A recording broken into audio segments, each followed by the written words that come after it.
قربانی کے احکام و مسائل کے حوالہ سے چند گزارشات آپ کی سماعت کے حوالے کروں گا۔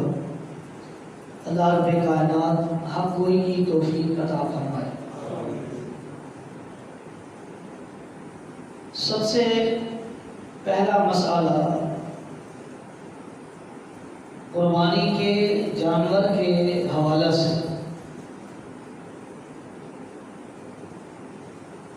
کہ کن کن جانوروں کی قربانی نہیں کی جا سکتی۔ قربانی کرتے وقت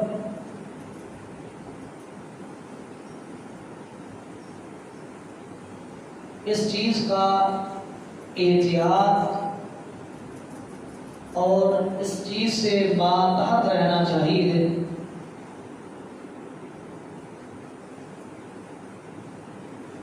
کہ ہماری قربانی جو ہے وہ رسول اللہ صلی اللہ علیہ وسلم کے بتائے ہوئے طریقے کے مطابق ہو۔ ایسا جانور نہ خریدا جائے جس کی خریداری رسول اللہ صلی اللہ علیہ وسلم نے منع فرمائی۔ قربانی بھی کریں، جانور بھی خریدیں، لیکن اس کیٹیگری کا وہ جانور ہو کہ جس کیٹیگری کو رسول اللہ صلی اللہ علیہ وسلم نے منع فرمایا۔ تو ایسی قربانی کا کیا اجر ملے گا؟ ابو داؤد کی حدیث ہے، نبی علیہ الصلوۃ والسلام نے فرمایا اربع لا تجوز فی الاضاحی، چار قسم کے جانور ایسے ہیں لا تجوز فی الاضاحی کہ وہ چار قسم کے جانور قربانی کے لیے جائز نہیں۔ ان چار قسم کے جانوروں کی قربانی نہیں کرنی چاہیے، بھلے وہ چوپائے ہوں، بھلے وہ آپ کے پالتو جانور ہوں،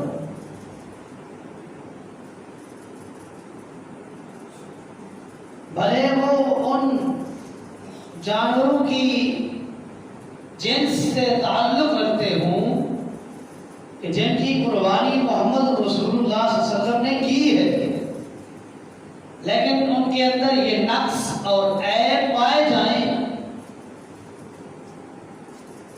جن نقوص اور عیوب کو امام الانبیاء جناب محمد رسول اللہ صلی اللہ علیہ وسلم نے ہائی لائٹ فرمایا ہے۔ آپ نے فرمایا اربع لا تجوز فی الاضاحی، چار قسم کے جانور ایسے ہیں کہ جو قربانی کے لیے جائز نہیں ہیں۔ سب سے پہلا الاعور بین عورها، سب سے پہلا وہ بھینگا جانور، ایک آنکھ سے کانا جانور جس کا کانا پن یا بھینگا پن واضح ہو۔ بھینگا ہونا، کانا ہونا ایک نقص ہے، ایک عیب ہے۔ جس جانور کے اندر بھینگا پن ہے یا کانا پن ہے، اس کا ریٹ اس جانور سے کم ہے جس کے اندر یہ نقص اور عیب نہیں پایا جاتا۔ تو رسول اللہ صلی اللہ علیہ وسلم نے حکم صادر فرمایا ہے کہ ایسے جانور کی قربانی کی جائے جو عیب سے پاک ہو۔ عیب دار جانور، نقص دار جانور، ایسا جانور جس میں نقص بھی ہو، عیب بھی ہو، اور ان عیوب کو رسول اللہ صلی اللہ علیہ وسلم نے ہائی لائٹ کر کے منع بھی کیا ہو، پھر بھی اس جانور کی قربانی کی جائے، ایسے جانور کی قربانی جائز نہیں ہے۔ الاعور بین عورها، سب سے پہلے بھینگا جانور جس کا بھینگا پن واضح ہو۔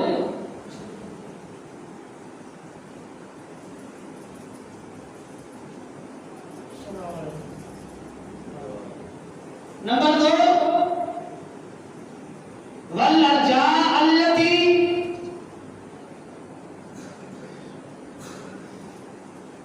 اور ایسا لنگڑا جانور، ایسا لولا جانور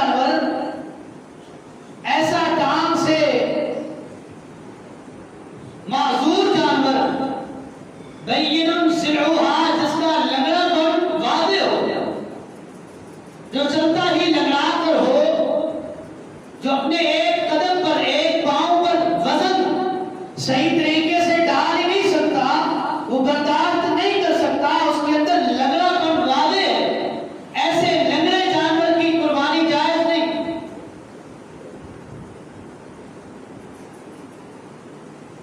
والمریضۃ بین مرضها، ایسا مریض، ایسا بیمار جانور جس کی بیماری،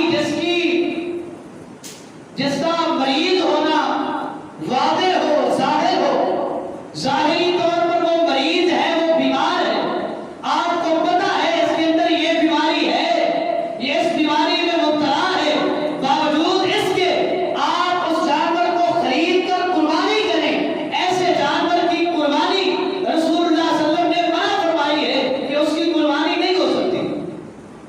اور چوتھی کیٹیگری والقیر الذی لا تبقى، اور ایسا لاغر، ایسا کمزور جانور جس کی ہڈیوں کا گودا ہی ختم ہو چکا ہو، اتنا لاغر، اتنا کمزور، اتنا ضعیف جانور، اس کو ڈھونڈ کر جس کی ہڈیوں کا گودا ہی ختم ہو چکا ہو، اس کو ڈھونڈا، خرید کر اس کی قربانی کی، ایسے جانور کی قربانی رسول اللہ صلی اللہ علیہ وسلم نے منع فرمائی ہے کہ وہ قربانی جائز نہیں ہے۔ جان بوجھ کر کانا اور بھینگا جانور خریدا، جان بوجھ کر پیسوں کی بچت کے لیے لنگڑا اور لولا جانور خریدا، جان بوجھ کر پیسوں کو بچانے کے لیے، اپنی انکم کو قربانی کے لیے، نعوذ باللہ ایک ایسی سوچ رکھ کر بچائیں کہ قربانی پر یہ ہمارا پیسہ ویسٹ اور ضائع نہ ہو جائے، اس پیسے کو آپ کی سوچ کے مطابق ضائع ہونے سے بچانے کے لیے ایک مریض جانور کو خرید لیا، ایک لنگڑے جانور کو، ایک بھینگے جانور کو، اور ایک ایسے کمزور اور نحیف جانور کو خریدا جس کی ہڈی کا گودا ہی ختم ہو چکا ہے، اس کی قربانی کی۔ رسول اللہ صلی اللہ علیہ وسلم نے اس کے جواز پر فتویٰ دیا ہے کہ ایسے جانور کی قربانی جائز نہیں ہے، عدم جواز کا فتویٰ دیا ہے، اس کے عدم جواز پر رسول اللہ صلی اللہ علیہ وسلم نے حکم صادر فرمایا ہے کہ ان چار کیٹیگریوں کے جانور، ان کی قربانی جائز نہیں۔ اب جانور کی خریداری کے وقت احتیاط برتنا چاہیے کہ یہ چار جو عیب اور نقص رسول اللہ صلی اللہ علیہ وسلم نے ہائی لائٹ فرمائے ہیں، ان کو ٹٹول کر، ڈھونڈ کر، تلاش کر کے، پڑتال کر کے پھر جانور خریدا جائے۔ جانور کی پوری پڑتال اور جانچ کی جائے کہ ان چار عیوب میں سے کوئی ایک عیب تو نہیں ہے اس میں، اگر ہے تو اس جانور کو چھوڑ دیا جائے۔ جانور بھینگا ہے لیکن موٹا تازہ ہے، فرما ہے، کیا اس جانور کی قربانی ہو سکتی ہے؟ دیکھنے میں بڑا خوبصورت جانور ہے، لیکن سے نہ ہے، ایسے جانور کی قربانی ہو سکتی ہے؟ نہیں۔ مریض ہے، نہیں ہو سکتی، کمزور ہے، نہیں ہو سکتی۔ یہ ڈھونڈنا چاہیے ایسا جانور قربانی کے لیے جو ان عیوب سے، ان نقائص سے پاک ہو، تاکہ وہ آپ کی قربانی جائز ہو جائے، جواز کی حد پہنچے۔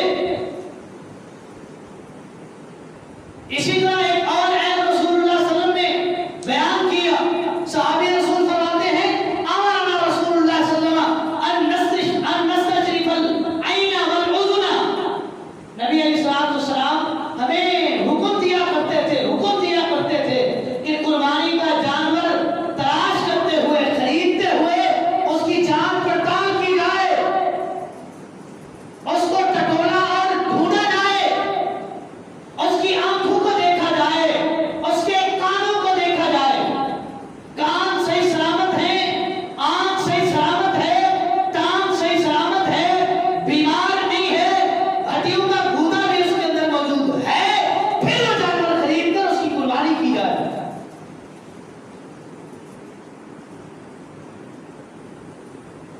اسی طرح نبی علیہ السلام نے منع فرمایا ہے ایسے جانور کی قربانی کرنے سے کہ جس کا کان کٹا ہوا ہو، چاہے وہ کان رسول اللہ صلی اللہ علیہ وسلم نے بمقابلۃ و مدابلۃ و شرکۃ و خرقہ، کان لمبائی کے رخ کٹا ہوا ہو، کان چوڑائی کے رخ کٹا ہوا ہو، یا کان شرکت گردن کٹا ہوا ہو، یا کان کے اندر سوراخ ہو، ایسے جانور کی قربانی سے رسول اللہ صلی اللہ علیہ وسلم نے منع کیا ہے۔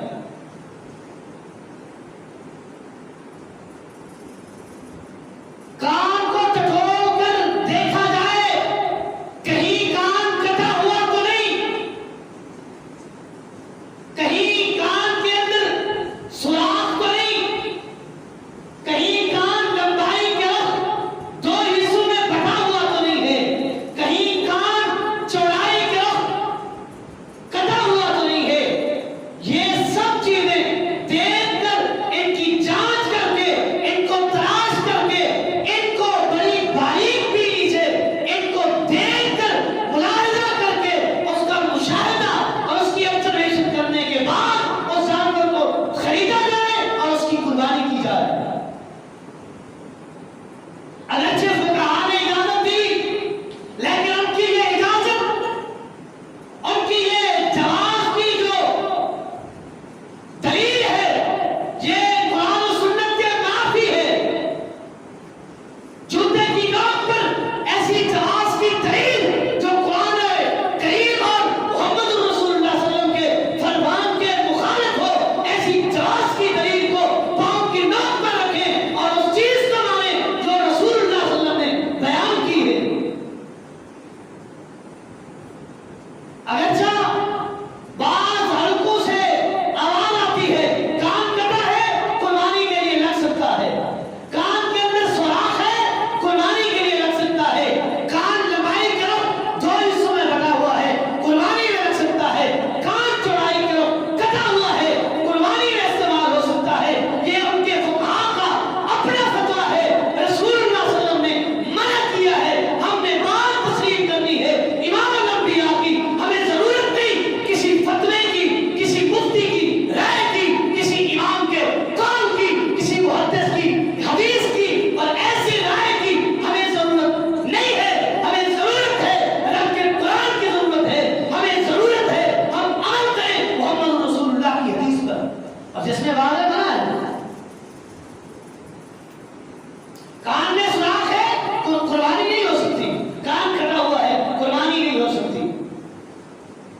ایک اور حدیث ابو داؤد کے حوالے سے امام الانبیاء جناب محمد رسول اللہ صلی اللہ علیہ وسلم نے منع فرمایا ہے ایسے جانور کی قربانی کرنے سے جس کا سینگ ٹوٹا ہوا ہو یا کٹا ہوا ہو،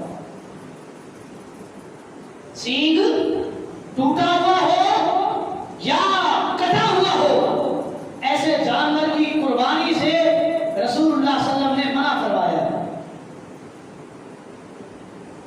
اب ہم نے خود ان عیوب کو ڈھونڈنا ہے، تلاش کرنا ہے اپنے جانور کی خریداری کے وقت۔ یہ نہ ہو پیسے بھی بھر لیں، جیب بھی خالی ہو جائے، عیب اور نقص بھی ہو، وہ قربانی جواز کی حد کو بھی نہ پہنچے تو تیرے اور میرے وہ پیسے وہ رقم ضائع ہوئی یا نہیں ہوئی،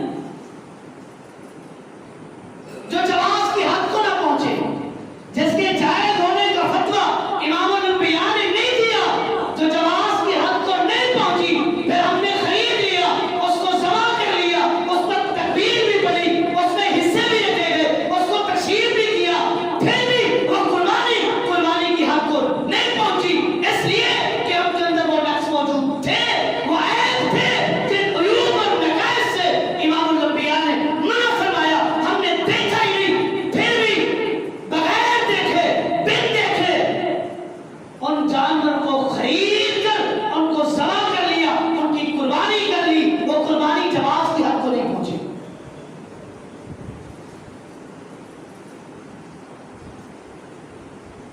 لہذا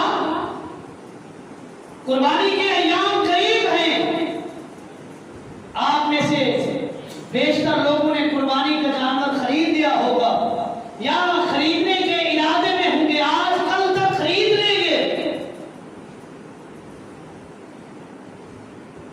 تو ان نقائص کو اور ان عیوب کو دیکھ کر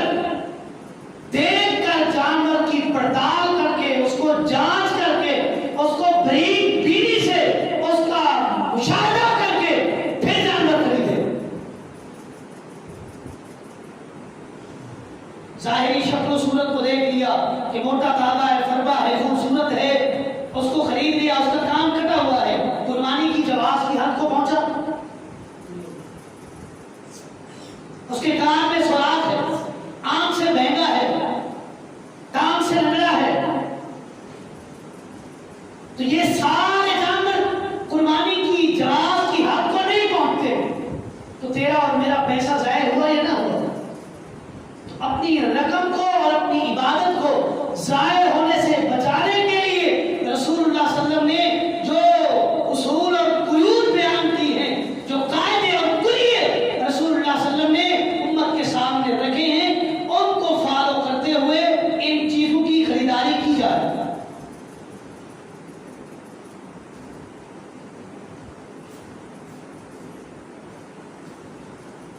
اسی طرح ایک اور سوال ہے کہ قربانی کے جانور میں ایک حصہ رکھ لیا جائے اور بقیہ 6 عقیقے کے لیے وقف کر دیے جائیں، کیا یہ چیز جائز ہے؟ تو رسول اللہ صلی اللہ علیہ وسلم کی حدیث کے مطابق قطعاً جائز نہیں ہے۔ عقیقے کا ایک اپنا قاعدہ اور کلیہ ہے، عقیقے کے لیے ایک مکمل جانور ہے، اگر بچی ہے، لڑکی ہے تو ایک بکری یا ایک بکرا وغیرہ، اگر لڑکا ہے تو اس کے لیے 2 جانور ہیں، تو آپ نے ایک اس میں حصہ رکھ لیا اور 6 جو بقیہ قربانی کے جو قاعدے ہیں کہ ایک جانور میں، بڑے جانور میں، بکری کے علاوہ اور اونٹ کے علاوہ گائے ہو یا بھینس ہو، بچڑا ہو یا کٹا ہو، اس میں 7 حصے ہو سکتے ہیں، تو آپ نے اس کو دلیل پکڑتے ہوئے بھی ایک حصہ ہمارا قربانی کا اور 6 ہمارے عقیقے کے، عقیقہ نہیں ہو سکتا۔ عقیقہ کے لیے ایک جان مکمل قربان کرنی ہے، تو اس میں تو آپ نے اپنی مرضی کا مسئلہ نکال لیا، قربانی بھی ہو جائے، عقیقہ بھی ہو جائے، ایک تیر سے 2 نشانے، ایک تیر سے 2 نشانے نہیں ہوتے۔ عقیقہ علیحدہ چیز ہے، قربانی علیحدہ چیز ہے۔ عقیقہ کے لیے ایک جان مکمل قربان کرنی ہے اور قربانی کے لیے اپنی استطاعت کے مطابق چیز خریدنی ہے۔ اگر استطاعت ہے مکمل جان کی تو جان خرید کر اس کو ذبح کریں، اگر استطاعت ہے ایک حصے کی تو اس کے مطابق حصہ رکھیں۔ اگرچہ فقہائے احناف نے اجازت دی ہے، لیکن یہ ان کی اپنی فقاہت ہے، رسول اللہ صلی اللہ علیہ وسلم کی شریعت سے ایسی بات ثابت نہیں ہے۔ ایک اور مسئلہ کہ فوج حکام کی طرف سے قربانی کر سکتے ہیں یا نہیں کر سکتے۔ آج کل بڑا اس کو اختلاف کا رنگ دے کر اختلاف کی ہوا دی جا رہی ہے کہ قربانی فوج حکام کی طرف سے نہیں ہو سکتی۔ کیوں نہیں ہو سکتی؟ رسول اللہ صلی اللہ علیہ وسلم نے خود کی ہے، صحیح بخاری اٹھائیے، امام الانبیاء جناب محمد رسول اللہ صلی اللہ علیہ وسلم نے 2 بکرے لیے، 2 مینڈے، ایک آپ علیہ السلام نے ذبح کرتے ہوئے تکبیر سے پہلے آپ نے فرمایا یہ میرا اور میرے اہل عیال کی طرف سے قربانی ہے، اور دوسرے جانور کو، دوسرے مینڈے کو ذبح کرتے ہوئے امام الانبیاء نے فرمایا من امتی من شہد لکا بالتوحید، یہ میری امت کے ان لوگوں کی طرف سے قربانی ہے جنہوں نے توحید کا اقرار کیا ہے، چاہے وہ فوت ہو چکے ہیں چاہے وہ بعد میں آئیں گے، سب کی طرف سے یہ قربانی ہے۔ من شہد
اس چیز کی قطعاً اجازت نہیں کہ آپ خود حصہ نہ رکھیں، اپنے فوج دکان کے لیے حصہ رکھ لیں. آپ پہلے اپنا خود اپنے لیے حصہ کریں، قربانی کا جانور لیں، اس کے بعد استطاعت ہے تو اپنے فوج دکان کی طرف سے قربانی کر سکتے ہیں. اور سب سے آخری بات، کیا بھینس اور کٹے کی قربانی ہو سکتی ہے یا نہیں ہو سکتی؟ آج کل یہ مسئلہ بہت زیادہ اختلاف اور اس اختلاف کی عروج کو پہنچ چکا ہے. اس میں اختلاف ہے اور اختلاف بھی کوئی اتنا لمبا چوڑا عرصہ پہلے کا نہیں ہے. 1850 کے بعد یہ اختلاف شروع ہوا. اس سے پہلے اس میں کوئی اختلاف نہیں تھا. جو علماء بھینس کی قربانی کے قائل ہیں ان کے پاس بھی ادلہ اور براہین ہیں، دلائل ہیں، اور جو لوگ قربانی بھینس کی یا کٹے کی قربانی کے جواز کے قائل نہیں ان کے پاس بھی دلیل ہے. لیکن اس مسئلے کو اتنی ہوا دی گئی کہ اگر کوئی شخص اس کا موقف ہے کہ وہ قربانی کٹے کی کرنے کا موقف اس کے جواز کو پہنچ رہا ہے، اگر اس نے کر لی تو اس کی قربانی میں یہ حکم صادر کر دیتے ہیں کہ قربانی ہوتی نہیں، کوئی بھینس کی قربانی یا کٹے کی قربانی. اور ایک کا موقف ہے کہ ہوتی نہیں، تو جن کا موقف جواز والا ہے وہ کہتے ہیں آپ غلطی پر ہیں، آپ نے صحیح نہیں کیا. پہلی بات تو سمجھنے کی ہے کہ اختلاف کہاں سے شروع ہوا. آیا قرون اولیٰ میں یہ اختلاف پایا جاتا تھا یا اب کا ہے؟ قرون اولیٰ میں کوئی ایسی دلیل نہیں ملتی. فقیہ مدینہ امام مالک رحمۃ اللہ علیہ کا قول ہے، وہ فرماتے ہیں الجاموس نوع من البقر. اللہ رب کائنات نے جو قربانی کے لیے جانور ذکر کیے ہیں ان میں اونٹ ہے، گائے ہے اور بکری ہے اور یہ دمبا مینڈا وغیرہ. اسی میں امام مالک فرماتے ہیں الجاموس نوع من البقر، بھینس جو ہے وہ گائے کی کیٹیگری میں سے. حیات الحیوان کے بہت بڑے امام ہیں علامہ دمینی رحمۃ اللہ علیہ، انہوں نے حیات الحیوان کے اندر لکھا ہے کہ بھینس گائے کی جنس ہے، بھینس گائے کی جنس ہے. اور لسان العرب والے نے بھی یہی لکھا ہے کہ الجاموس نوع من البقر، بھینس گائے کی جنس میں سے ہے. امام احمد بن حنبل رحمۃ اللہ علیہ نے یہاں تک فرمایا ہے کہ میں نے اس چیز کی قربانی میں اور اس کے ساتھ حصوں میں نے اختلاف نہیں دیکھا کہ کسی نے اختلاف کیا ہو کہ بھینس کی قربانی نہیں ہو سکتی اور اس میں سے 7 حصے نہیں ہو سکتے. امام احمد بن حنبل فرماتے ہیں میں نے اپنی زندگی میں اس قسم کا کوئی اختلاف نہیں دیکھا. یہ بات کا اختلاف ہے اور اختلاف آتا بھی قربانی کے وقت ہے. بقیہ پورا سال جو مولوی قربانی کی بھینس کی قربانی کے جواز کے قائل نہیں، پوچھ لیں کٹے کا گوشت کھانا ہے، بھینس کا کھانا ہے، قربانی کا موقع آئے گا قربانی نہیں ہوتی. ان سے پوچھ لیں قربانی سنت ہے تو کہیں گے سنت ہے، سنت موقع ہے اس کے لیے جو استطاعت رکھتا ہے. زکات کیا ہے؟ زکات فرض ہے اس کے لیے جو استطاعت رکھتا ہے. جب زکات کی باری آتی ہے تو بھینس کو گائے پر استعمال کرتے ہوئے، اہتمام کرتے ہوئے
آپ میں سے کوئی بتا سکتا ہے کہ محمد رسول اللہ صلی اللہ علیہ وسلم نے کس قسم کی گائے کی قربانی کی ہے؟ کوئی بتا دے. آج کل پاکستان میں کتنی جنسوں کی گائے پائی جاتی ہے. شاہیوالی ہے پاکستان، فریزن پاکستان میں پائی جاتی ہے، آسٹریلی اور اسی طرح اور بہت ساری جنسوں کی گائے پاکستان میں موجود ہیں. کیا رسول اللہ صلی اللہ علیہ وسلم نے ان میں سے کسی کی قربانی کی ہے؟ یہ بات کی یہ ٹیکنالوجی کی ایجاد ہے. اس میں کراس کر کے جانور پیدا کیے گئے، مختلف کراس کر کے یہ جانور پیدا ہوئے. کیا اس وقت موجود تھے جو آج ہم اور آپ اس کی قربانی کے لیے کھڑے ہیں؟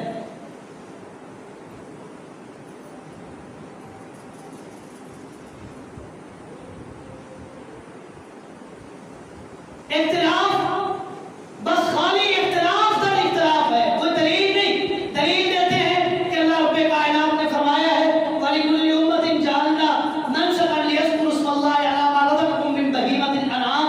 چوپائے جانور میں سے ذبح کیے جائیں تو چوپائے جانور کون سے ہیں؟ سورۃ الانعام آیت نمبر 142 اور 144، اس کے درمیان اللہ رب کائنات نے چوپائے جانوروں کا نام ذکر کیا ہے. وہ قرآن کے اندر موجود ہے. سورہ انعام ہے، آیت نمبر 142 ہے. اللہ رب کائنات فرماتے ہیں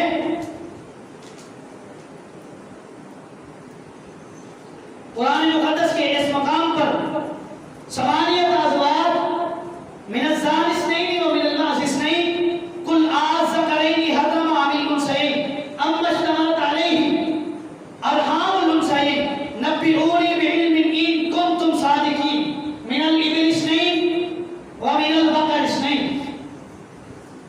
کہ گائے کی 2، اونٹ کی 2 نر مادی، اور بکرے کی اور بھیڑ کی، یہ 8 جانور جو ہیں اس کو رسول اللہ صلی اللہ علیہ وسلم نے اور اللہ رب کائنات کے قرآن میں قربانی کے لیے بیان ہوا ہے. نہیں، حالانکہ یہ چیز سورہ انعام جو ہے یہ مکی صورت ہے.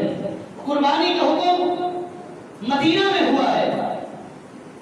یہ ان جانوروں کا تذکرہ ہے. مشرکین مکہ ان جانوروں کو اللہ کے علاوہ غیر اللہ کے نام پر چھوڑتے تھے. اللہ رب کائنات نے ان کے اس عمل کی نفی کرنے کے لیے ان 8 جانوروں کا ذکر کیا ہے.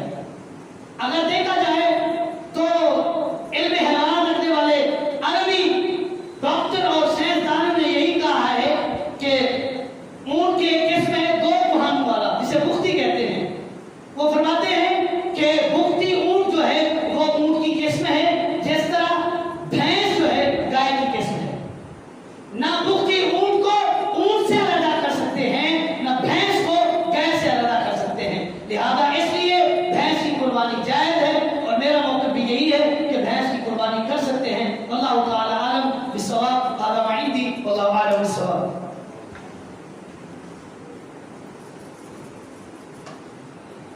الحمدللہ.